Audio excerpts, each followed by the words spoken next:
जी इस वक्त हम जनाब खान अफजल के घर आए हैं। जनाब खान फराज को हमने कुरान पाक गिफ्ट करना है।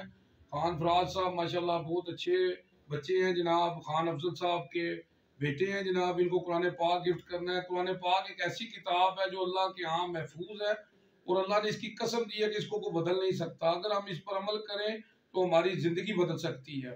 मैं क्या बयान करूँ सल्लल्लाहु अलैहि वसल्लम की शान में। अल्लाह ने सब कुछ नाज़िल कर दिया कुरान में। अम्मा आयशा से किसी ने पूछा कि आप सल्लल्लाहु अलैहि वसल्लम की सीरत क्या है, तो अम्मा आयशा फरमाती है कुरान कुरान कुरान। आप सल्लल्लाहु अलैहि वसल्लम फरमाते हैं कुरान पढ़ा करो, कुरान पढ़ा करो, ये क़यामत के दिन तुम्हारी सिफारिश करेगा।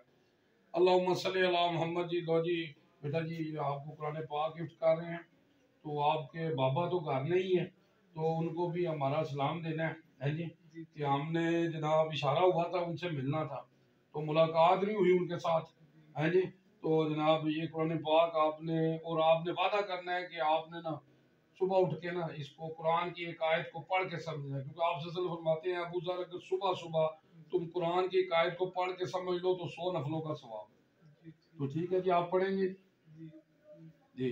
तो आपको जनाब एक शेर भी सुनाते हैं जी कि आज भी हम हर जंग जीत जाएंगे बदर की तरह। आज भी हम हर जंग जीत जाएंगे बदर की तरह, अगर हम हो जाएं अबू बकर उमर उस्मान अली की तरह।